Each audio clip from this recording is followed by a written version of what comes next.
You're listening to Range Minded from Independence Indoor Shooting.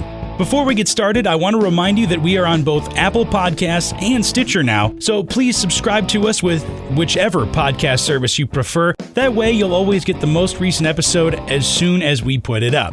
This is episode 13, which is more of an open forum style episode, because Ricky, Steve, and I all brought in our own subjects to talk about and subsequently have more of a free-form conversation than we normally do. Now, none of our episodes are really ever scripted by any means, but for this episode, we just hit record, let it roll, and see where it took us. So we hope you enjoy. As always, thanks for listening, and here is episode 13 of Range Minded, the Open Forum.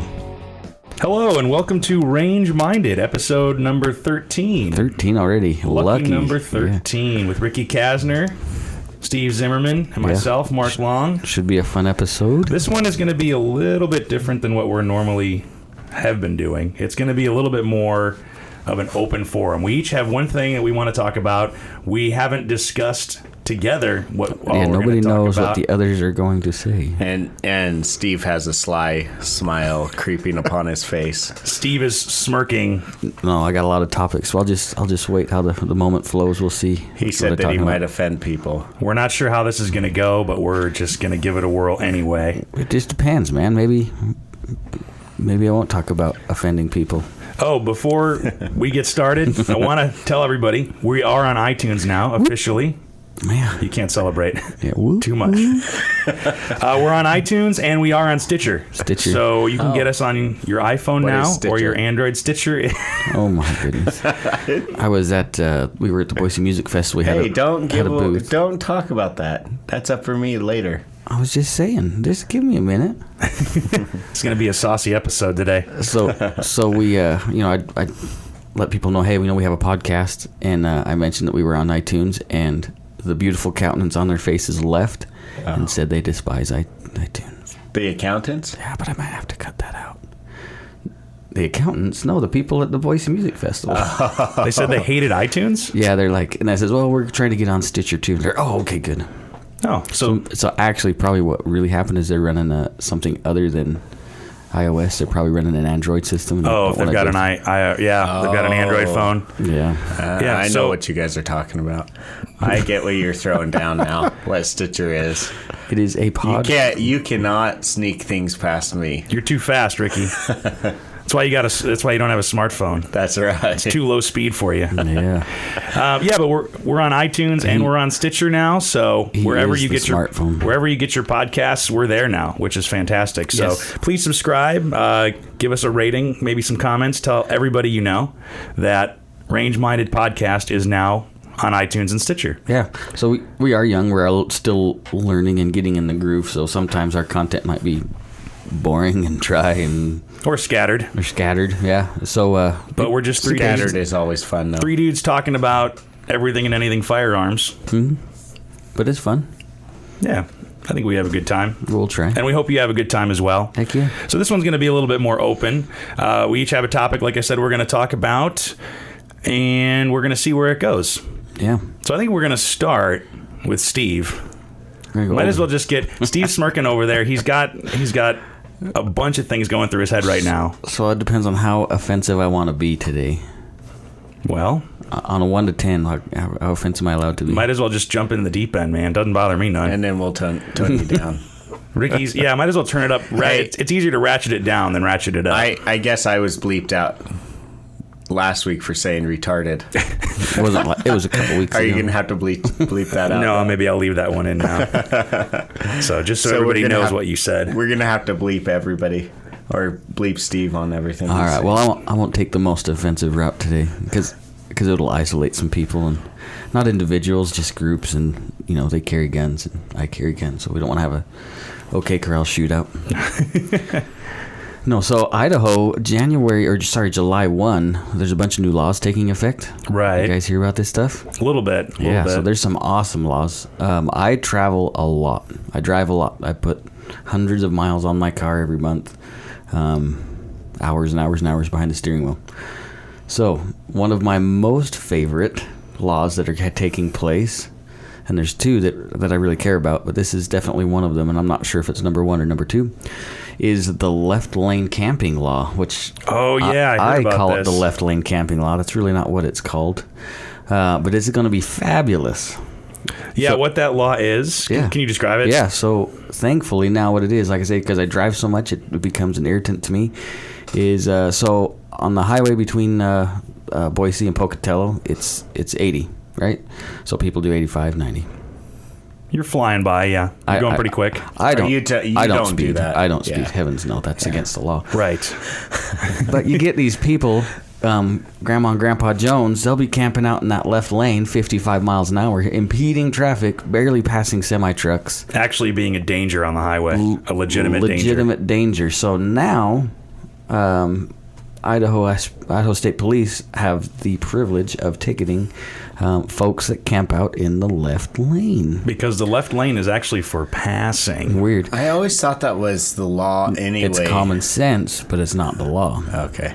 So, it's going to be much nicer. What is technically camping out 20 miles under, 10 miles if you're impeding the flow of traffic. Now, one thing the law does say is that you cannot speed to pass somebody. Right. I learned that So the hard way. they were talking about that, actually, including that in like 2-lane highways. Oh, in the language? Allowing people to speed. go past the speed I limit. think that's important. But I always do. I do speed. You exceed the speed limit sometimes, I have. Ricky? I have once or twice in let my me life. tell you this conversation I had with an Idaho State policeman. And this was not in an official capacity. We were talking about driving back and forth. We were. I used to do a lot of construction work. We were working on a bank in Pocatello from Idaho Falls. We'd commute every day, and I was just telling him that I got stopped. I was doing like 82, or no, that was when the speed limit on that was only 75. So I was like 76, maybe 77 in my pickup, and I got pulled over. He's like, "Well, you were speeding." Like, you don't even know I was speeding because every speedometer is different, and every vehicle is different depending on tires. You don't know that. Oh, you were speeding. Okay, so I was. He's right. If you're going past the posted speed limit, You were speeding. exceeding the speed limit is what it was. Yeah. Technically. So I didn't even argue with him. He wasn't in the official capacity. He was helping us work on some stuff. So I just let him talk. Anyway. Oh, that was recently. You were talking about it, and Not recently. No, this was quite a while ago. Oh, okay. I won't let you. He might know who he is if he hears the podcast, but nobody else knows who he is. He who shall remain nameless. Mm-hmm. Yeah, I learned about not exceeding the speed limit to pass somebody only a couple months after I got here. I was going up to, actually coming back from McCall, and I was still in my Chicago driving mode. And I passed 2 or 3 cars in a row at about 75, and it was a 55. Midwestern Rally. And I saw a SUV with a crash bar coming opposite way. And you knew. And I go, that's definitely an Idaho State Police officer. Sure enough was. See the brakes, see him turn around, catches up to me. I'm already slowed down to 55 by this point, and he's like, yeah, you in a hurry? I go, well, I'm just trying to get back to Boise after dark, because I'm thinking, I don't know, I don't want to drive through the mountains at night. Yeah. Because I'm Especially that road can be kind of entertaining at dark. it gets a little interesting. Following the river. And I had not familiar with mountain driving or foothill driving at that point, so he goes, well, normally, here in Idaho, we don't exceed the speed limit to pass multiple cars at a time, because I still had my Illinois license. I had my Idaho license, but my Illinois plates. So he knew I wasn't from here, but he knew I just gained residency here and all that. And so he was pretty understanding. But after that, I learned, okay, you got to chill. Did you get a ticket? No. Oh. I got a stern warning, but that was all I needed. You know what the stinky part about that is? He says retarded, but then stinky. The 3 cars that you passed, the 3 vehicles, they're now way ahead of you. Yeah, exactly. Well, I think I maintained 55, 60 the entire drive home that time. But he caught up to him. I bet you one of the reasons I didn't get a ticket is because both windows went down, keys out of the ignition, on top of the dashboard, and it was during the daytime, so I didn't have to worry about the dome lights. And then I kept my hands on top of the steering wheel, too. That might be something we could talk about at some point, what to do if you're carrying the And you language get you pulled over? need. Yeah. Maybe we can talk about it now if you want, or we can keep going. That'd be a good podcast. But that'd be interesting. Well, to get back to... Sorry. No, I was going to say, to get back to the left lane thing, is that, yeah, there's so many people who do just sit in the left lane, but they're on their phone. Yeah. It's always people on their phone. So, like I said, I travel a lot. I've seen people reading books while driving, not listening to books on the radio. Legitimately, how do you read a book while you're driving 80 miles an hour down the freeway? Because they don't care. Yeah, and that's the crazy thing. People on their phones too, or reading a book. They're not using cruise control. At least use cruise control, so it looks like you're maintaining a specific speed. It's sure fun. Well, I'm glad that your commutes are going to be easier back to the eastern. It's not going to be any easier. It still sucks. Eastern part of the state. That's the thing is Idaho State Police officers are still spread so thin that them actually catching those people that are annoying you. It depends on where you are and the time of day and the time of year. Honestly, I've seen high concentrations in certain spots, which I won't, out of respect for their job, I won't tell them, where I see concentrations of officers. But I wonder though if that'll even be a ticketed thing that they use according to the law. Well, maybe not a lot, but I think enough to where if you have Grandpa Jones driving 55 in an 80. That's more of a danger than anything else. Well, for example, what frustrates me is when they get right next to a semi and they're not going, and they decide to just hang out right beside the semi. So and not nuts. Not to. She just so happened to be a female driver. It doesn't always happen that way, right? She was towing a boat in the left lane. I say 80 miles an hour, right, is the speed limit, and she was doing about 70, maybe. Well. Say when you're hauling a trailer, you in the left have to lane. Go. Oh well, I guess yeah. And there was plenty of room in the right lane. So, and you could see it. Coming up to her, you could see people slamming on their brakes, and then having to get in the right lane to pass and go around. And then she probably wondered why she was getting these grumpy looks from people. Yeah, I imagine. Because the left lane is only for passing. You're supposed to be in the right lane. I used to drive. Not that lady drivers tend to do that. I'm not being sexist. I've seen guys sit in the left lane. I've seen plenty towing a boat or the plenty of dudes being dumb. The mobile homes or the travel trailers, the RVs.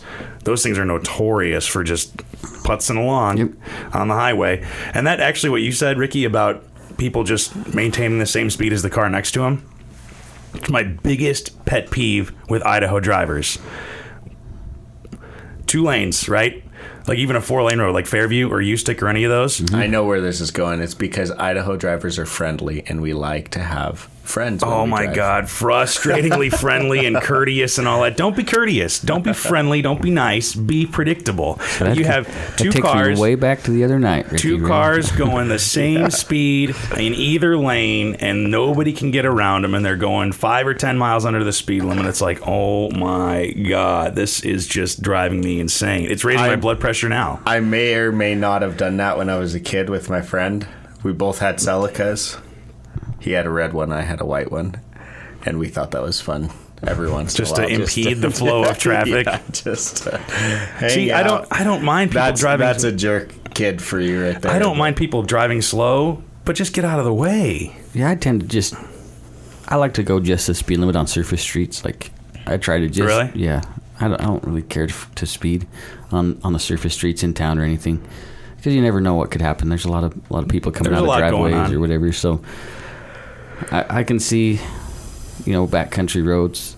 Growing up in rural Idaho, where there's nothing, not even tractors on the roads, it's kind of tough to not keep your foot out of the gas. But yeah, you got to get where you're going a little bit faster.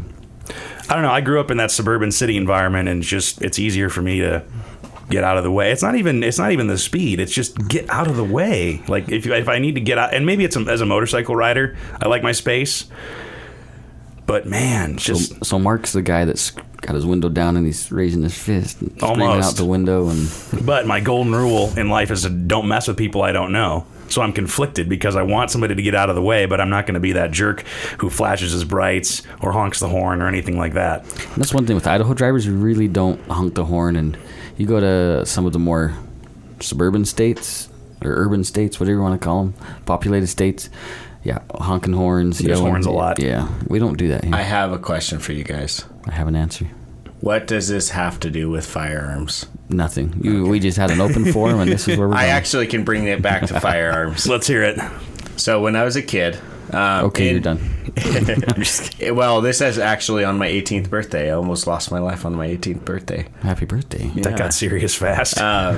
But yeah, my friend and I were driving. You can't split lanes in a motorcycle in Nevada. It's against the law. California is the only place I think you can do it. Okay.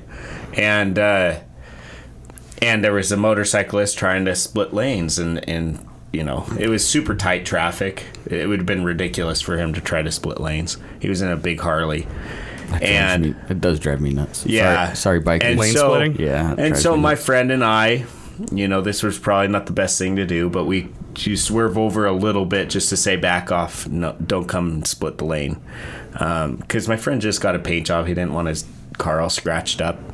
And so this guy, the traffic kind of...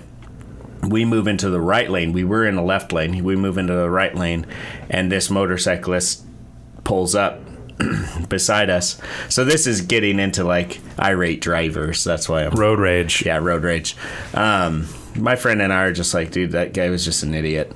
He pulls up next to us, and my friend goes down in his seat really fast. Like slinks down in his seat. Yeah, and I was like, you know, what's up with my friend? I look over, and the guy holds up this, I still remember, a big stainless steel revolver. Huge. I don't even know how he fit it, but he had it between his legs. And Reno is the place with the you know, they have the street vibrations and stuff like that. So they have motorcycle rallies. But yeah, so then I'm like, I turn around and he's holding it, you know, pointed down at the ground while he's driving, and then he turns it and just points it right at me, and I'm like, oh my gosh. Whoa. You know, and it's crazy because you always think of, oh, I should have done this, I should have done that right before. After the fact. Or after the fact, yeah. And then so he gets behind us, and he's still pointing, like I look back, and I'm slinking down in my seat, and he's still pointing the gun through back, pointed out our back window. And I'm like, I'm going to get a bullet in the back very soon. Like, I had that feeling. It never happened. We called 911 3 times. They never picked up. They never picked up? Not once. And so we had to circle around, and the cops were just like, whatever. You know, these are just two stupid kids. What I would have done, had I have thought about it that time... Man. Yeah, we would have slammed on the brakes, threw him over the car, and then ran him over. Like, and I've talked to so many cops, and they're like, you would have been totally justified to do that. Seriously? Yeah. He's threatening you with deadly force. Use deadly force against him, and that's a situation where I'm like, dude, nothing happened, but something easily could have happened because he was pointing a gun at us. Well, it would have happened fast. Yeah, it would have happened quick. So I'm like, why didn't we use our car as a way better weapon than his firearm, you know? Man. And he wouldn't have been able to react if we would have slammed on the brakes because he was right up on us. Remind me to never to go to Reno. That was my 18th birthday, so... I remember you saying how nice Reno was. It doesn't sound so nice. Yeah, right? But yeah, so that's... I like gang violence. I'm going to move to Reno. Yeah. That's bringing firearms back into I guess that's a way to bring... The irate traffic. Well, and I guess if you want to tie it back to firearms, is if you're carrying a gun in the vehicle, and if you're carrying concealed, then you're carrying it in the vehicle to get from place to place. You can't drive with road rage. No, not at all. You're accepting a huge amount of responsibility as a firearm owner, as a concealed carry holder, and you need to compose yourself with that same respect that you're assuming. You sure? And if push came to shove and you got into an altercation where you used your firearm and you were the one who initiated the road rage or were the aggressor, you're done. You're done. So you have to be willing to lose every argument, let anybody pass you. And that's I'm not gonna lie, that's one thing that really worries me about the open carry, the constitutional carry thing is you get a lot of guys and gals, you get a lot of shooters, let's put it that way, you get a lot of shooters in Idaho that think, hey, I can carry a gun now, I'm good. Yeah, not so much. Get some training. You got to get some training, even if it's legal to do so. it's wise to get some training, which actually we can dovetail over into what I wanted to talk about. Right on. Segue. Because if you are carrying concealed, you're carrying in a holster, and you should probably learn how to correctly take your firearm out of the holster and present it if you're going to do it, because there actually is a process, which I learned in the intermediate pistol class that I took here at Independence Indoor Shooting. Mark did pretty good. He's a good shooter. For a Monday. Yeah, Ricky came and crashed the party. It was a small class. There were only a handful of us and the instructor. Mm-hmm. But yeah, Ricky came and crashed it. Was it Bill? Who was your instructor? It was Bill. Yeah, awesome. He was a great guy, fantastic teacher. Which I'll get into in a little bit. But yeah, Ricky came up to me and he crashed the party and he just goes, "Yeah, you suck." He doesn't really, though. He's a great shooter. I'm okay. I was in the middle of the pack between the three people in the class, because classes are a little bit slower now because it's nice outside. Everybody wants to be out. People want to shoot outside. People want to have fun, which means if you're wanting to take a class, there's room. Now's the time. Because in the fall you'll get more personal instruction for sure. Yep. Yeah, more bang for your buck. It was really nice. But yeah, we learned about. A lot of it was holster draws and drawing from the holster, and learning that kind of process, because I think most people think, oh, you just have a holster and then you just, for lack of a better term, you just whip it out and present it. But there actually is a process, a 5-step process to and that's getting your gun out of your holster. And that's what we do is the 5-step. Everybody counts their steps different, depending on what department you're with or what 3 steps, 4 steps. Sure, but it was the 5-step breaks it down pretty nice. Yeah, there's each a step to get a good grip on your gun and clear it out of the holster and make sure that it's pointed in a safe direction the entire time, even if that safe direction is at an attacker. And then that seems pretty safe, not for the attacker. No, but for you it is. And then bringing your hands together and finally bringing your front sight up to get ready to fire. But you don't think about it. It's just, and then after you practice it enough times and all that, and the other thing was keeping your support hand away from the firearm the whole time. That's something that you don't think about. So it was cool to break down the mechanics of movement in the manual of arms to actually remove your firearm from your holster and do that, and then go practice it out on the range. And we were out, the class was about, I think we were in there for about an hour, just an overview of everything, kind of all theory stuff and what we were it was kind of like, here's what we're gonna do out on the range. And so with Bill's history, he was a detective for over 25 years in California. He was in the Marine Corps, so he's got a lot of experience carrying and using a firearm. And he's an excellent teacher. He is a fantastic teacher. And I'm going to get to that in a minute, but he would bring up examples of why things are the way they are. For example, he was talking about the 4th rule of firearm safety: know what your target is and what's beyond it. And he was investigating, I think, an officer involved shooting, and I'm just going to steal a story, but the long and short of it was there was a bullet that was fired from, I think it was a 9mm bullet that was found 587 yards from the scene of the shooting. It didn't kill somebody. No, it didn't. Okay. But I guess it went through a window, ricocheted off a wall, hit a mug, and then buried itself a couple inches into a wall after 587 so it still had yards. A lot of velocity on it.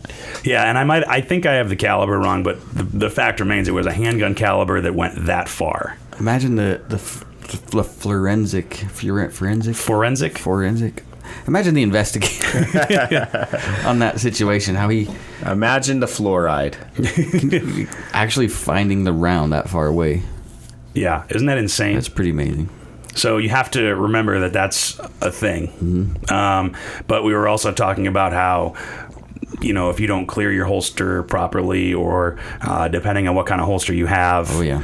You may have some extra caution that you have to exercise. Well, and clothing gets in the way, and there's a lot of factors. There are a lot of factors you have to consider. So there's a big manual of arms to do it. Inside, outside waistband makes a difference. The no-no is, for holster, is to not get your support hand in there. You don't want your support hand fishing around with clothes, and then you want a holster to where you can unholster and holster one-handed. And then, like Mark said, keep your support hand out of the way, because a lot of people will muzzle themselves and they won't even know it. You could shoot your hand or whatever. Well, and I've teaching that 5-step process. I've seen experienced shooters muzzle their hand, and then wonder why. I says, "No, you're not allowed to holster."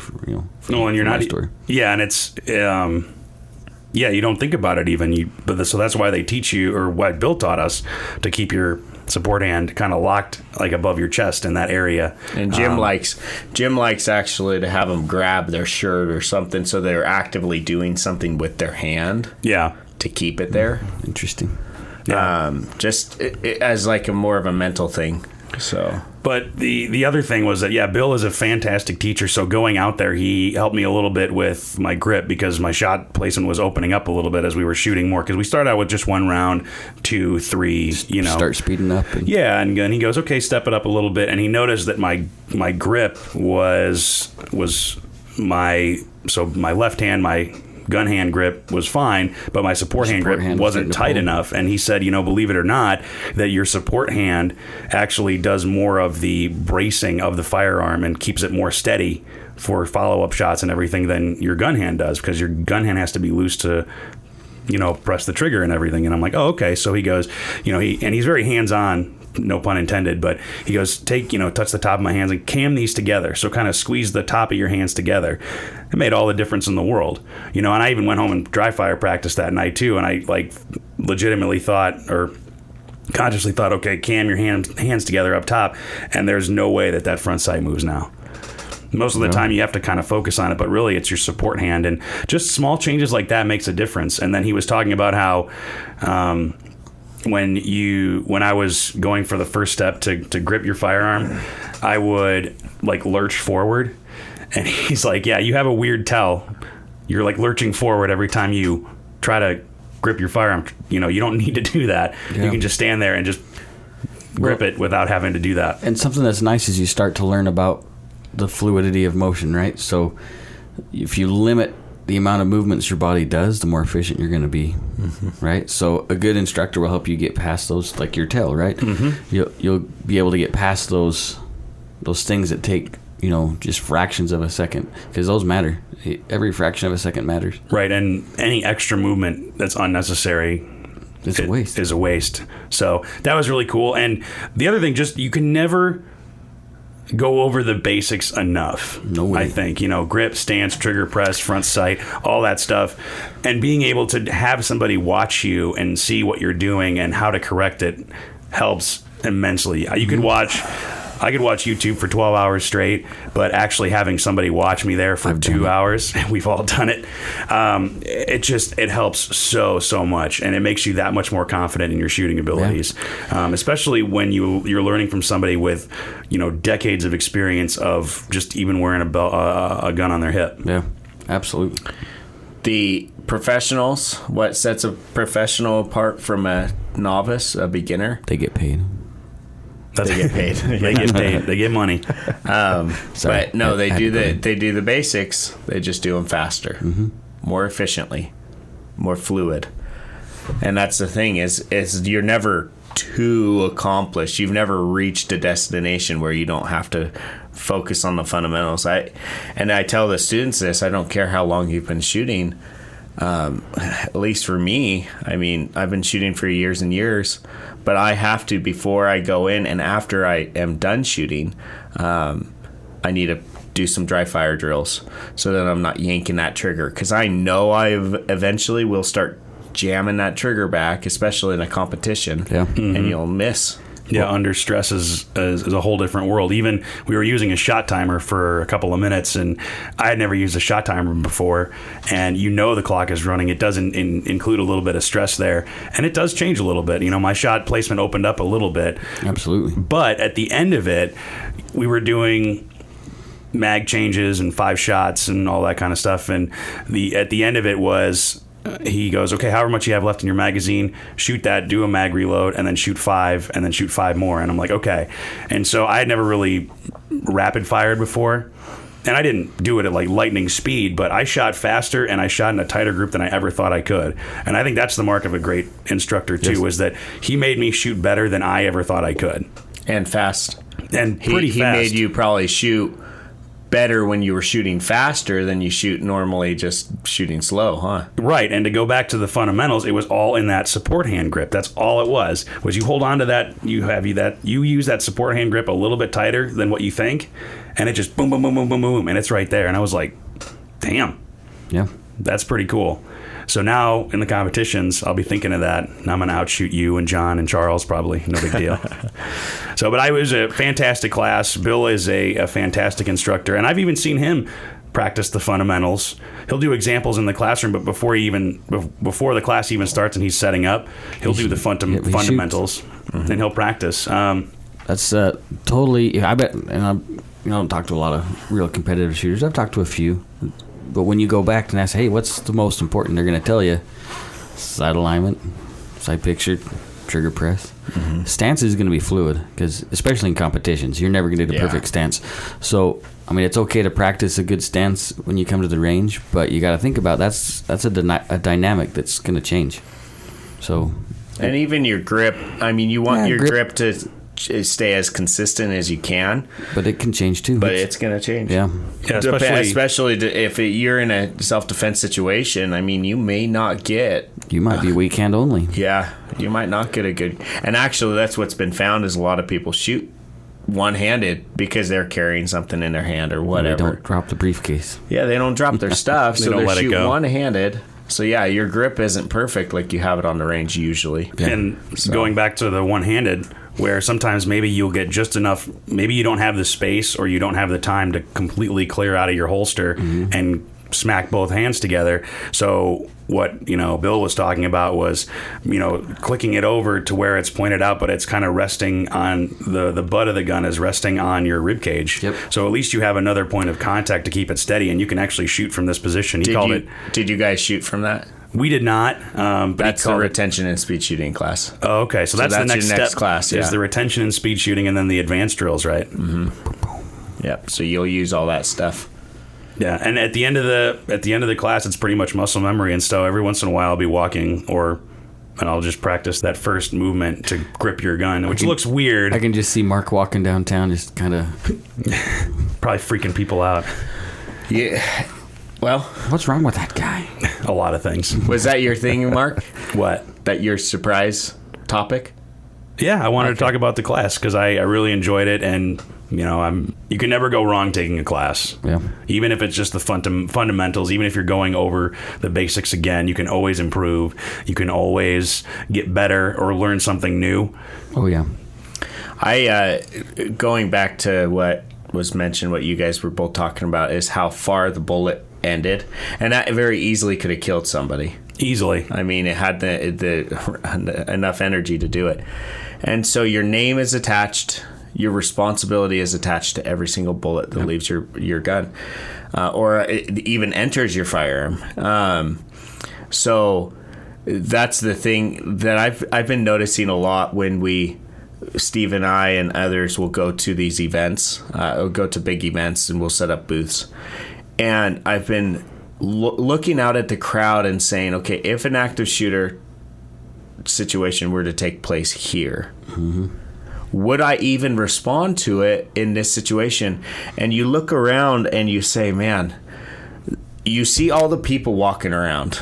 If you fire a bullet, there is so much likelihood you're going to hit somebody else. Collateral damage. It's amazing. Like you think of the and as we grow, as especially Idaho grows, we're going to get more and more people, and this is going to be more and more of a likelihood that we're going to have these crowds with us all the time.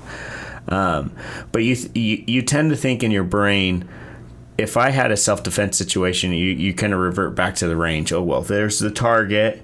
That's my thing. You don't really worry about the backstop because it's always a safe backstop that you're shooting into. You make sure all those things, even if you're shooting in the desert, you make sure of that before you even start.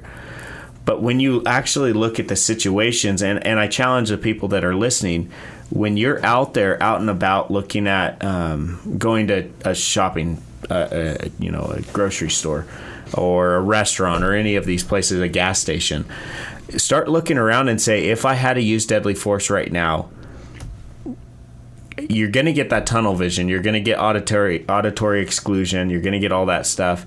So you start to try to identify, would I pull my gun in this situation, with the thought of I might take somebody else's life that I never intended to. Because a lot of people, there's a lot of cowboys out there that want to be the heroes of the day, and they're so eager to take somebody else's life. But there's a lot of times where you can just walk away, diffuse the situation, get away from it. Yeah. Because well, the other thing that ties into that, and it really surprises me because these are experienced shooters making this mistake, is in their carry gun, they're carrying ball ammo.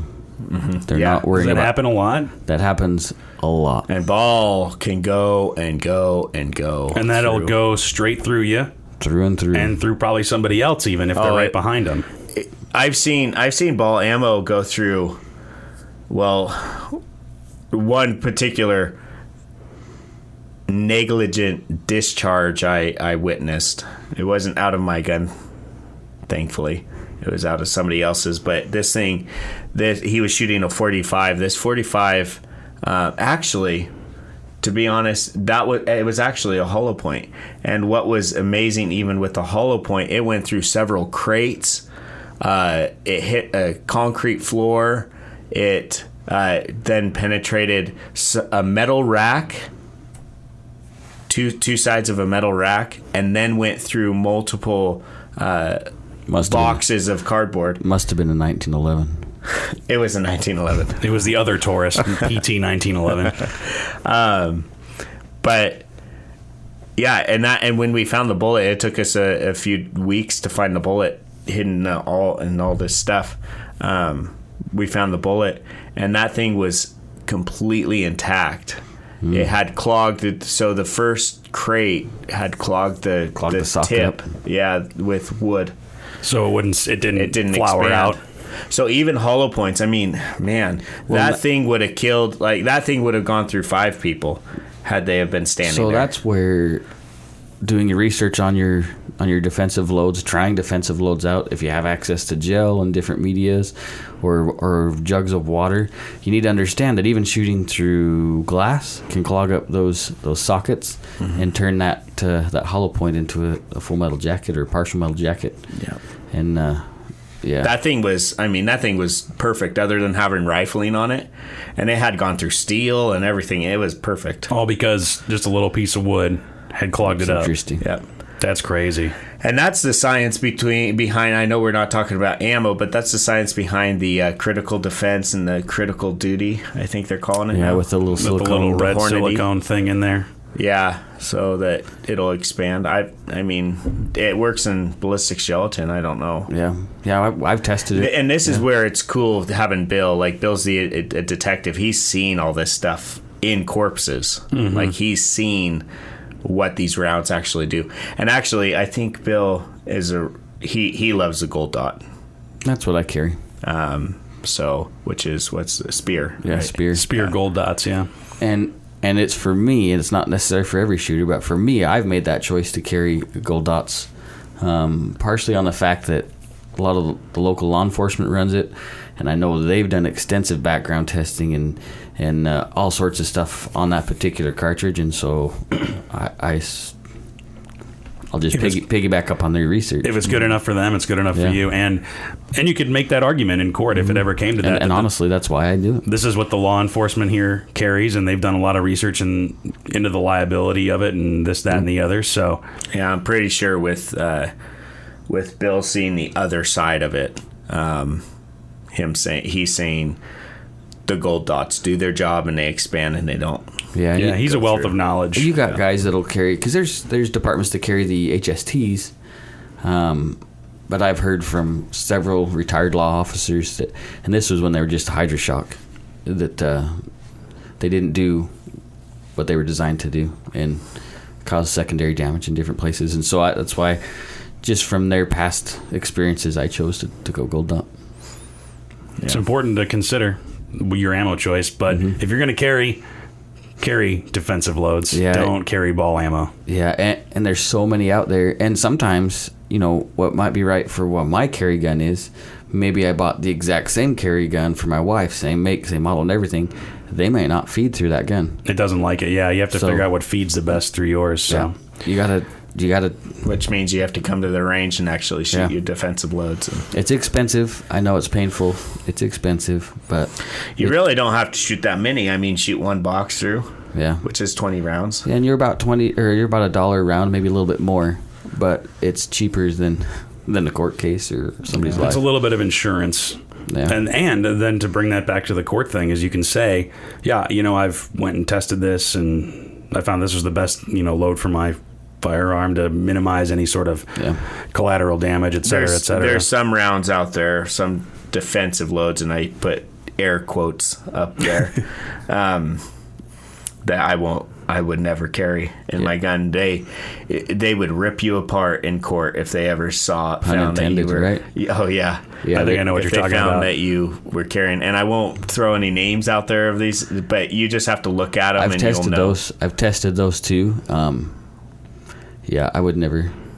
You're opening yourself up to some pretty serious repercussions, personally, in my opinion. Yeah. I'm not an attorney, but in my opinion, you're. Well, I know me, and I've been around guns, and I look at the rounds, and I'm like, you're just wanting to rip somebody to pieces. You're asking for. Yeah. There are rounds out there that don't look as crazy, and they do an awesome job. The gold dot for example. I mean, you would never think the gold dot has a little tiny hole. It's not super aggressive looking, but they are really good at what they do. Yeah, once they open up there is no reason to go to these super almost like a Hollywood, it's like you're making a statement without shooting your gun when you say, look at these. Right. But then you can somebody can take that around to court and say, look at this, it's specifically designed to do this. Even the name in some cases can be, you're basically looking out for some sort of altercation. I would highly recommend not using you turn into the aggressor at that point. Right, even if you weren't. Yeah. Because all it matters is what happens kind of in court. So you're talking about spending time at the shows, because just recently, the last couple of weeks, you and I have spent a lot of time in front of the people, in front of lots of people. And at what point, or at any point, did you look around and say, okay, where's my egress points? What if? Did you go through any what ifs? Yeah, I kind of do when I'm doing it more often, is what I should say. It's hard in that last show we were at. Yeah. I mean, that would have been, everything was funneled down to one point. It would have been hard to get out there. Luckily, you and I were kind of towards the front, but yeah. It's something to think about, you can try to hop over the fences, but still, I mean, that's kind of a killing zone. Actually, I would rather hop over the fence than go through the funnel, the killing zone, where that would turn into a killing zone. Yeah. Yeah, so I guess what I'm getting at is even listeners, when you're going to the theater or the mall, and I think we've talked about this before a little bit, to know and understand where the exits or cover parts are, where to hide, or to make a stand if you need to. And it's hard. It sucks that we have to talk about this, that we have to we live in that world where this is a very real possibility. Unfortunately, yeah. And when you come to that, like the last event we were at with 20,000 people, something like that. Yeah, at least, yeah. This is where these active shooters are to these large gatherings. So if you go to a large gathering, well, and I can't say I wasn't uncomfortable, because I do feel like a fish in a barrel when you get with that many people, and there can only be a magazine's worth of ammo being run through a gun. Think of the panic and chaos. I mean, it could easily be people trampled. Yeah. I mean, more people could die being trampled than, especially if there's a fence or something where a bunch of people are crushed up against it. Oh yeah. Yeah, and it's like you said, Ricky, it sucks that you have to think about that. It's not something that I think any of us enjoy thinking about. We're not like tactical Timmies, like, oh, well, this is where we want to go and blah, blah, blah. It's not something that you want to think about, but if you want to protect your life of yourself and your family or anybody that's close to you, it's something to think about. Yeah, it is a reality that when you become more tactically minded, I guess if I could put it that way, you start to think about those things a little bit more, and you start to worry about, okay, how am I going to protect my family? How are we going to get to where from A to B into a safe place without any problems? And a lot of that comes from just thinking about it. Not fantasizing. I guess that would be don't fantasize about it, but think about the reality of it. Well, and you do have to mentally prepare yourself to take a life. And I think we've talked about this on the podcast before, but you do have to mentally go through, am I willing to take a life? And if you're not willing to take a life, don't carry your gun. Yeah, that's why you carry a conceiled firearm. And I think you're willing to take a life. I was going to say that's fine. That's a choice you're able to make. Mm-hmm. But like you said, maybe carrying a firearm isn't for you. And like I said, that's okay. But a Kubaton, flashlight, pepper spray, something else might be better. But you have to be honest with yourself, I think, and say, am I willing to do this, or do I need more training, or is it maybe just not for me? Yeah. And I think this is where, that's what I was going to say before I interrupted you. Sorry, Mark. But I think this is where, I guess, the opposition or the anti-gunners or whatever, I think this is one of the positions they kind of come from, or point of views they come from, is I almost think they wonder, the people that are like planning ahead or thinking ahead for the safety of others, if they're fantasizing about it. Right? Oh, they're just waiting. Go where there's people going to shoot, and they want to shoot back, and they want to. That's not the case at all. Right, well, I don't think about, hey man, I can't wait till there's a shooting. There are those people out there. Yeah, there probably are. There are definitely those people that are looking for a fight, but I can say in my experience that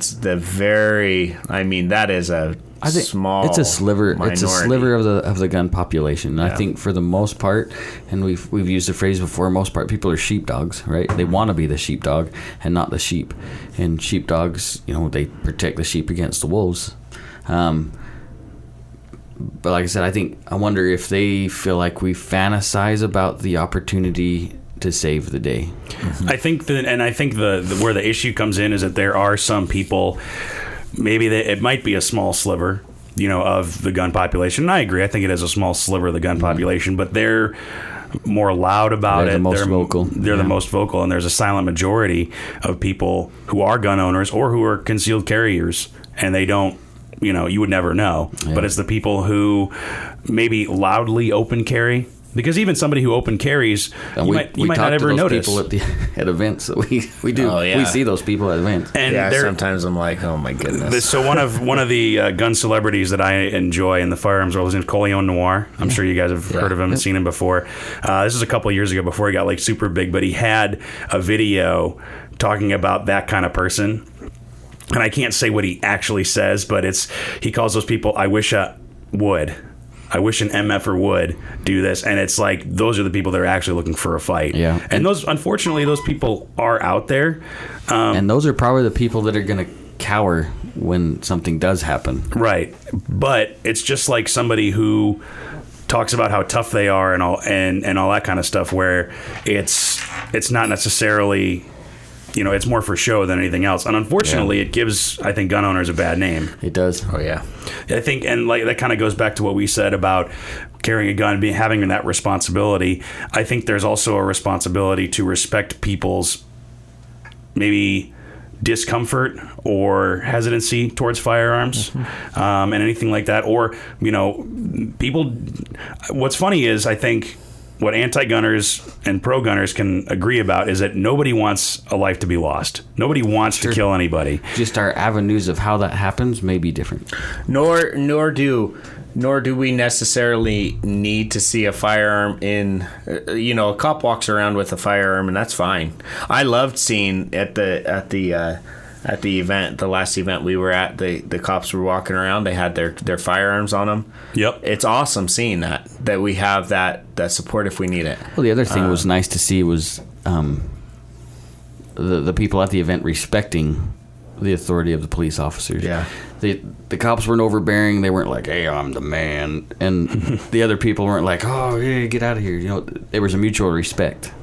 And again, I which think can exist. I think that respect for law enforcement, there is the silent majority is respectful towards law enforcement. It's just the folks that maybe aren't, and for whatever reason, be it personal or societal or whatever wise, they're more vocal about it. And people hear that, and it just gets into the mind. And then when you hear about it, you think, oh, this is happening everywhere, or, this is some sort of it's really epidemic, but it's not.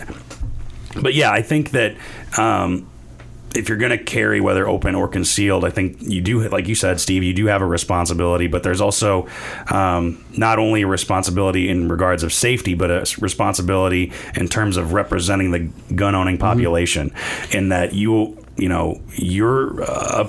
an example of a firearm owner. That kind of brings something else up to the surface, is because we represent, I think, a majority of the population of the United States. Honestly, I think the majority of, and maybe that's just my naivety, but as a gun owner, are you really not so much wearing it on your shirt sleeve, but are you going out of the way and saying, hey, I'm a gun owner?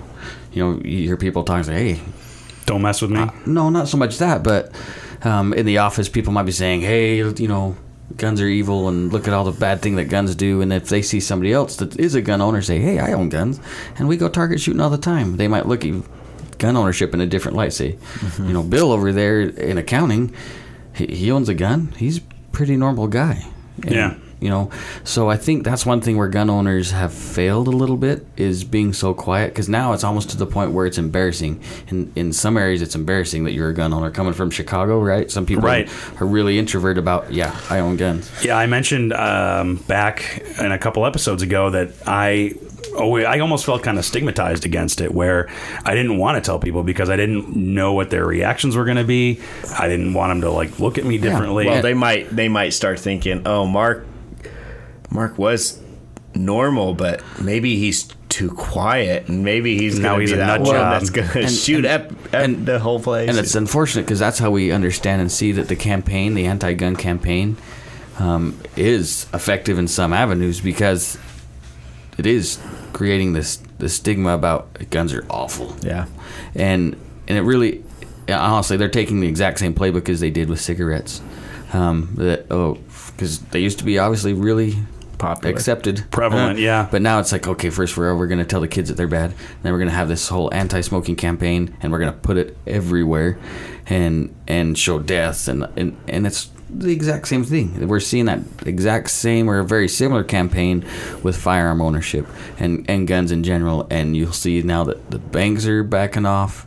Any kind of lending institution, we're seeing that a lot now. It went from operation to choke point to now being extremely prevalent, to where banks are saying, no, we're not going to process those payments. I can't remember, I heard the other day. Wait, for firearms? For not just firearms, even we could have a lender say, okay, you know what, we're done. We're giving you money as a store.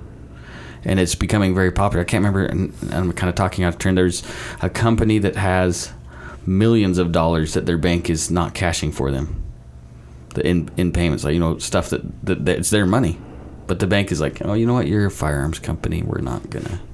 Which is surprising to me. How is that even legal? Because a bank is, I guess it might be within their rights to discriminate and refuse service to anybody. Sure, but if it's a customer's own money.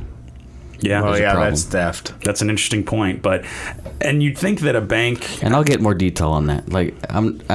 I did read or hear a story about that just recently, and I'm not just throwing that out just to be. I'll find the information on that and let you know. Right, maybe we'll do an episode on it or something. Yeah, it's pretty. As a bank, pretty amazing. It's surprising that you're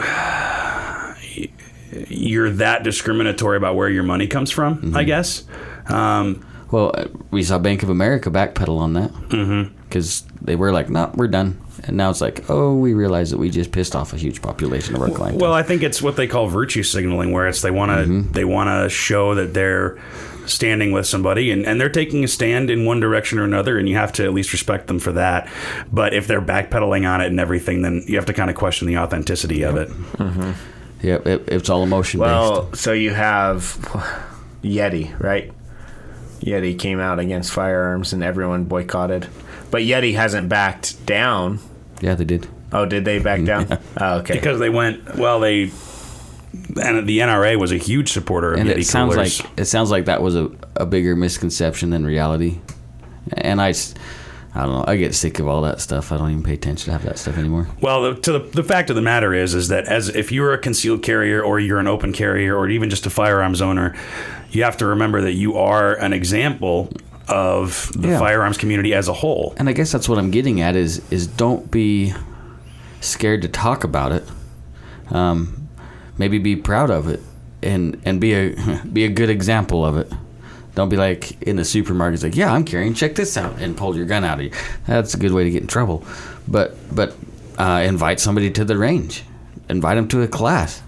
You know, I would love it if we had people that were anti-gun, I guess, in the way to put it, take classes here. I think that'd be fantastic. Yeah. Not that I'm wanting to convert them and help them see the light, but it might give them some information to realize, hey, you know, these people are pretty normal. Well, and I think that's another thing that you bring up too is I think some people want everybody to own a gun everywhere. And I don't want everybody to own a gun. Well, and I don't either. I think that there are a lot of gun owners who are, because then you wouldn't have all your truck guns. You would only have one gun. And I lost all my guns in a boating accident. I don't know what you're talking about. Yeah. Don't check out Lucky Peak. Don't go scuba diving in Lucky Peak. But it was a terrible accident. I think that all your guns there. Every one of them. At least for me, if somebody doesn't want to own firearms, as long as they kind of respect my choice to own firearms, that's fine. It's so polarized now that it's either everybody owns guns all the time, everybody needs a gun, blah, blah, blah, blah, or there should be no guns at all. There is a middle ground where it's kind of personal choice. Well, you can choose to exercise that right or not. And if you want to, that's great. If not, that's fine too. But I think you have to respect each other's personal choices. Sure. And the Second Amendment, and we've talked about the sport, in my opinion, is pretty clear. Yeah, after Heller helped define the reality of it, I think it's pretty clear that it is a procured right. Like, it is established. There's no gray areas in there. Do I think people should own automatics? Honestly, sure. But I think that they can be cost prohibitive. Which they are right now. Let the free market govern who can actually get them. That's fine. I don't care. I don't care if people buy a tank. Awesome. If they can afford a battleship, sweet. They're not going to be able. Nobody's going to be able to buy a battleship. Where are they going to park it? It's not going to happen. The practicality of it kind of comes into play. But I think that, in my perspective, manning the battleship. Yeah, it's ridiculous. It's not going to happen, right? But why not? Why not have the opportunity? We should be able to. If we're going to fight against tyranny, we should be able to have the exact same ability as the government. Yeah. So there's you said, just the practicality of it. There's my tinfoil hat rant. So another bill, and we're getting close to being done here. Hey, I haven't been able to talk about my stuff. Oh gosh, finish up! Oh my God. You were asked to bring 12. No, I was gonna bring a good one up. But go ahead and finish yours. Go ahead. Waiting. Trouble in Paradise. I thought you were done, though. I thought you were done. No. Oh, finish. I just talked about your stuff. Oh. Now it makes me sad. Okay. I thought you were done. Honestly, I thought you were done talking. So. Well, now that Steve's taken his tinfoil hat off, we can shift gears over to what Ricky wants to talk about. We can make mine fast so that you can talk about it. I thought you were talking about it with the ammo and knowing where the stuff's. Okay, go ahead. I told you what I was going to talk about. I want to talk about the robbery that happened. Oh, yeah. That's right. So there was a robbery that happened close to here, right? We can make it quick. No, it's okay. We can talk about it. It's cool. What was cool for me, and the reason I want to talk about it, because what I wanted to talk about ties in perfectly with this one, and we'll let you finish. So you approve. You're done. Let's. So actually, the rob that got banked, the bank that got robbed. There we was go. Pretty much in our parking lot. Very, very close. And so I guess the guy just came in and handed the teller a note, saying that he had a firearm and he demanded cash. So the teller gave him the cash, sounded the alarm. The cops came, but they haven't been able to find the robber yet, I don't believe. As far as I understand, yeah. But we actually, Steve and I were working one of these events, and we actually continues. Yeah, we actually had the great opportunity to meet the teller. Really? who got robbed. Wow. The actual teller. And it was very interesting what he said. He's also a firearms enthusiast and he trains with firearms. So he said that he's kind of conflicted. On what to do? Because the policies. Yeah, because the bank, I mean, obviously they don't allow them to carry a firearm in the bank. And the bank also, I mean, their policy for wise reason, just give them the money. The money is not worth a life. You're not trying to be a hero over money. So give them the money, sound the alarm, and let them go. Which I think is a smart policy. Yeah, it's smart. And but what he said was pretty cool. Is he said all the training. He said that he wasn't thinking right. He wasn't in his brain really. But because of all the training he'd gone through as a bank teller, he sounded the alarm and he gave the guy his cash, and the guy left. He didn't even think about fighting back or defending himself. Well, and he didn't even think about sounding the alarm. He says he looked back on the videotape after that, and he was just amazed that he had the wherewithal. He just push that button. He defaulted to his training, though. It was pretty cool. Mm-hmm. He also said that he was a little conflicted a bit about, so what do I do? Do I kill the guy or do I Yeah. Well, I think in that instance where, especially somebody handing you a note or anything like that, you have the opportunity to, I guess, evade and get out of the situation, even though you're not the one doing the running. You're giving somebody what they want, and then they take off. Mm-hmm. You know, it's almost at the same thing. If somebody, and this probably gets into a little bit of a gray area, but if somebody mugs you or something like that, and if you already have either a gun pointed at you or a knife pointed at you, you know, it might be easier just to give them your wallet or something like that and get out. But if, you know, again, that's getting into a gray area in which I don't have a lot of experience or knowledge. So, well, but it's just that it's, and what Steve was saying is, you what are you trying to defend? You're only trying to defend life, right? Life, liberty, and the pursuit of happiness, I guess. And used to be property. Yeah, it used to be property. Yep, until they changed it. But anyway, that's what you're defending. And so with him giving the robber the cash, he's de-escalating, or he's trying to de-escalate the situation. Now, had that situation had escalated at that point, say the guy now actually brought his gun out and was actively pointing at the guy, the situation might have changed. Yeah. Which you know, he might have used open hand combat skills. I don't know, like defensive skills. But each situation is different, and I think the takeaway from it is that if you can de-escalate the situation and you have an opportunity to either leave or de-escalate the situation, that's the route you should take first. Really, and we've hammered this home a couple of times, but firearm is only for last resort. Yeah. Absolutely. And see, and this is an example of a responsible firearms owner. Granted, he didn't have his firearm there, but he has enough training to know how firearms function that he probably, and this was an older gentleman. He that probably the teller. Yeah, the robber. He probably could. The teller could have probably gained the upper hand in that situation. The robber at that point didn't have the gun brandished. He didn't have his hands in the pockets or anything like that. So the teller probably could have taken him. Well, and there's also a chance that the robber didn't even have a gun, or any weapon. Yeah. He just, he was just pretending. He just had a note that said, "Yeah, I have a gun, and this is give me the money." And honestly, he probably didn't. Yeah. Yeah.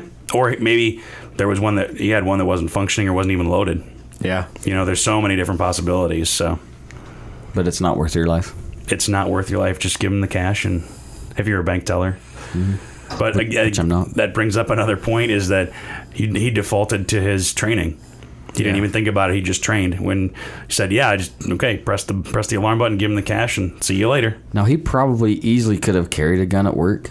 Easily. He probably could have concealed a gun. Without them knowing? Yeah, because that's the thing with, there's no metal detectors. Yeah. Mm-hmm. Who's going to say? And you're supposed to carry concealed, right? It's supposed to be concealed. Concealed means concealed. Yeah, nobody would ever known. So he could have had that opportunity too, if it got to that point. Used it, deployed the firearm. Now that's something you got to think about. If you're carrying a gun at the workplace, you need to know what the policies are. And see, and this is where it gets into policy versus law, because some people will be like, well, that's against the law. No, not necessarily. It's against work policy. It's not against the law. You'll get fired, You won't get taken to jail for carrying a concealed firearm. But you might save a life, too. You might save a life. So You you have to kind of weigh your have to weigh options. it. Yeah. I've actually had this conversation a lot with with a customer we have come in, and he manages a store, and the store sometimes takes cash. They have no cash box. They have no way to handle this money other than him carrying it around in his pocket, and it can be up to like $6,000 he's carrying around in his pocket. Don't give any names out. Yeah, don't give any names, but he's always like, well, my boss doesn't let me carry, and I'm like, well, I mean, that's kind of how. Might find a new place to work. Well, and that's where I'm like, I tell him, I'm like, to be completely honest, if my boss is not willing to give me a safe, a cash box, my life is not worth his $6,000. Right, you're going to be losing that $6,000 real fast, especially if you don't have a way to defend yourself. Yeah, so I'm like, you know, at that point, I'm weighing my options and saying, I may get fired, but I'll still be alive. I get to go home. Yeah, who cares about that job? I get to go home. Right, just with like my life. What you talked about with people don't drop their stuff in an altercation. They hold on to the briefcase or the bag or whatever.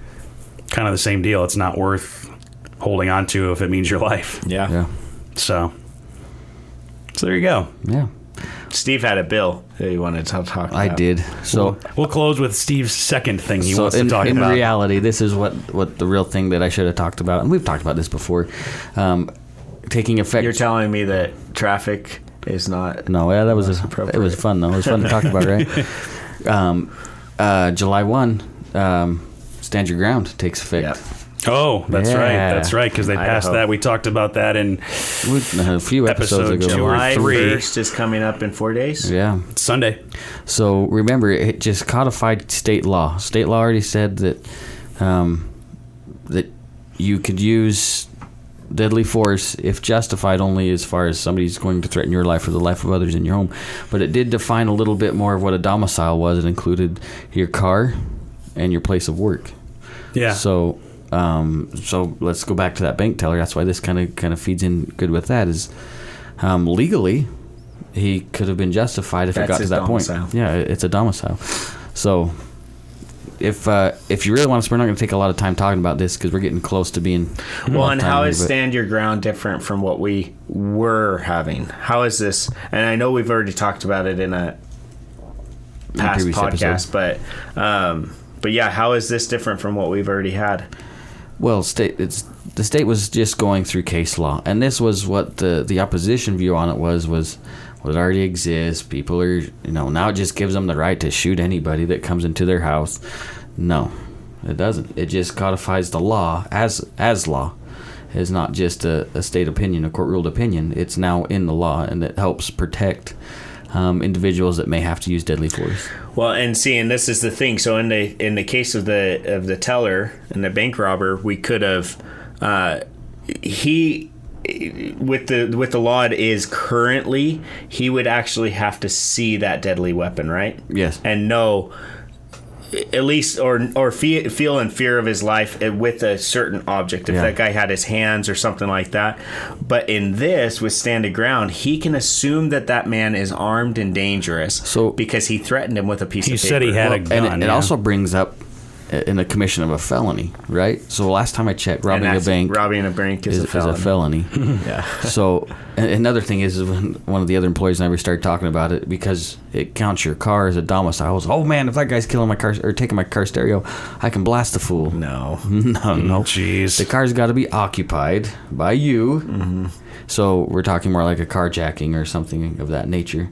Well, and even your house. If you're not in the house, you can't shoot the guy for just going into your house. Yeah, and one of the opposing views was oh great, so now people are going to be shooting old people that might be going into the wrong home. Last time I checked, Grandma didn't break into my house with a crowbar at 2 a.m. Mm-hmm. So she's not going to die. Or they brought up like, well, the neighbor's going to get shot for bringing cookies over to your house. The neighbor rings the doorbell. Yeah. Or knocks on the door. Yeah. And they don't break in, and it's not at 2 a.m, like you said. Yeah. And it's not giving somebody the okay to, we can start blazing bad people down in the streets. No, that doesn't work that way. There's still common sense in there. I would think all it really does is it just shifts the burden of proof a little bit more onto the prosecution if you do go to court to say that you were negligent or criminal in your use of force. It gives you a little bit more, lateral movement to say, and this is the situation that happened, and that it prevents good people from going to jail. It's also going to protect you when you go to the civil trial, because I guarantee you use your gun, you're going to end up going to a civil suit as well. So I guess I can't guarantee. Chances are very very high that you're going to go to the civil suit. Unless a guy has no family, at all. Yeah, so and no one really cared about him. So I hate saying that, but so that'll take care of you or cover you a little bit more as far as a victim. And I said you would be the victim. Sorry. Right. Anyway, sorry, Steve. No, you're good. So I just wanted to do a quick touch on that. That is good. So it's House Bill 444 and Senate Bill 1313, right? Is that what the other one was? Yeah, those are both of them. So jump on the state's website and read those bills, okay? We'll put a link up with the podcast. Yeah, it's I don't think important. Last time we didn't talk about 444 when it was a House bill. I think we talked about it a little bit. We did. There's still confusion about the Castle Doctrine, and we can talk about that later. We can go way deep in the weeds on Castle Doctrine, and there's some arguments for and against it that are pretty legitimate. So. But yeah, like you said, this just kind of codifies, makes things a little bit more clear. Codifies. Not codify? Not codify.